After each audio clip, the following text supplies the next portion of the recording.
Bonjour à toutes et à tous et bienvenue dans ce nouvel épisode de WWE News. J'espère que vous allez tous très bien. On va, comme à chaque épisode, revenir sur les 4 news les plus importantes de la semaine.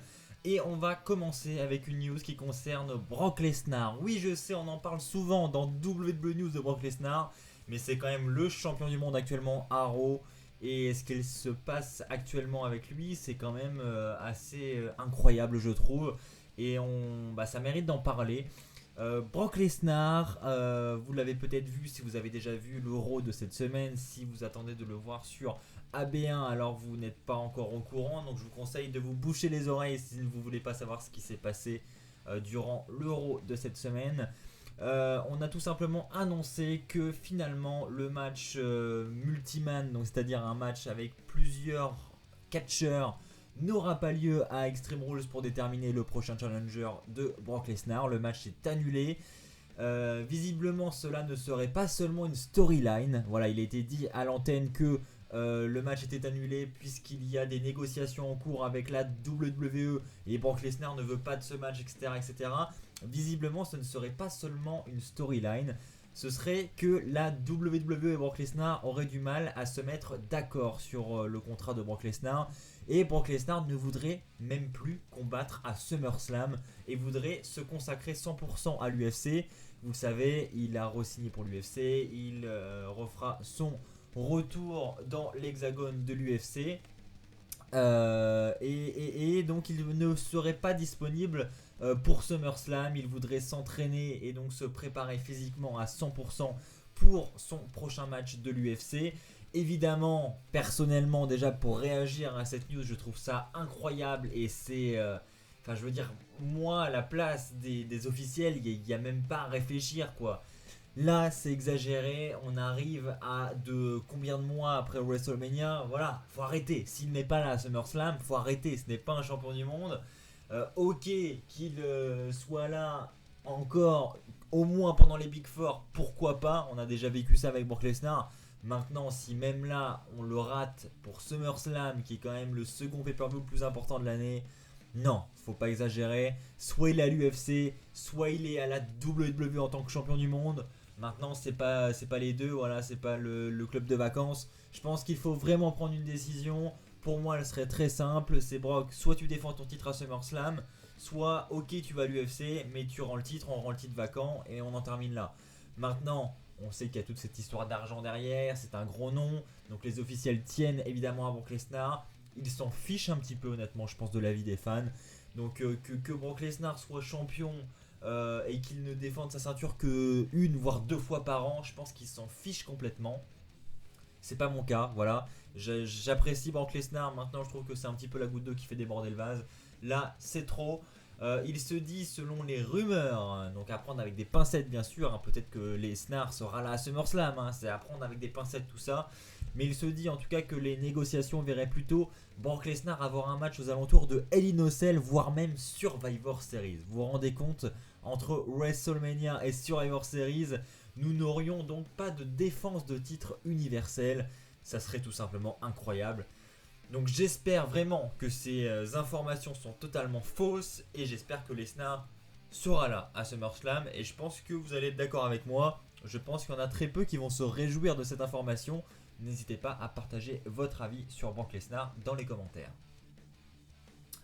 Une seconde information, on va encore parler de contrat et on va cette fois-ci parler d'un contrat qui devrait être signé. On en parle depuis de nombreux mois. C'est Rey Mysterio, vous le savez, les négociations avec la WWE étaient en train d'avancer petit à petit. Il y a déjà eu un épisode de WWE News à ce sujet-là. Et donc on disait à chaque fois que il y avait des négociations en cours et que la WWE, tout comme Rey Mysterio, n'avait pas exclu le fait de revenir à la fédération. Donc Rey Mysterio devrait revenir, en tout cas ça se confirme puisque vous l'avez sûrement vu, il sera le bonus de précommande pour l'édition 2019 de WWE 2K. Donc pour ceux qui précommanderont le jeu, vous aurez la chance de pouvoir jouer en tant que Rey Mysterio. Et on le sait, quand 2K, quand la WWE annonce des personnages comme ça en tant que retour, voilà, c'est son retour dans le jeu, hein, Mysterio. C'est qu'il y a de grandes chances qu'un contrat ait été signé entre la Superstar et la WWE. Donc il faut s'attendre très prochainement à un retour de Rey Mysterio à la WWE. Je sais que vous étiez très nombreux à attendre ce retour et l'attendre impatiemment d'ailleurs.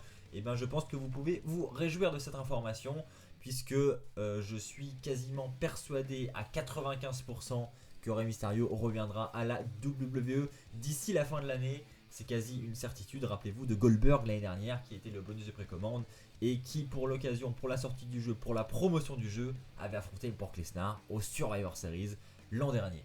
Voilà, donc Rey Mysterio de retour à la WWE, j'ai envie de dire oui, c'est quasi sûr. Allez, on va maintenant parler du prochain pay-per-view avec 2 matchs qui devraient prochainement être officialisés par la WWE. Premièrement, on devrait avoir Seth Rollins contre Dolph Ziggler pour le titre intercontinental. Donc on n'a pas encore la stipulation qui est évoquée.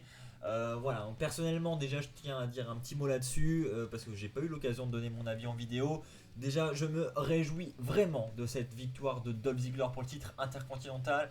Je suis un petit peu déçu pour Rollins parce que voilà, son règne est quand même tout de même très frais. Maintenant, c'est pas un cas désespéré du tout. Rollins, s'il perd le titre intercontinental, c'est sûrement pour se rediriger vers le main event. Donc c'est pas un cas perdu du tout.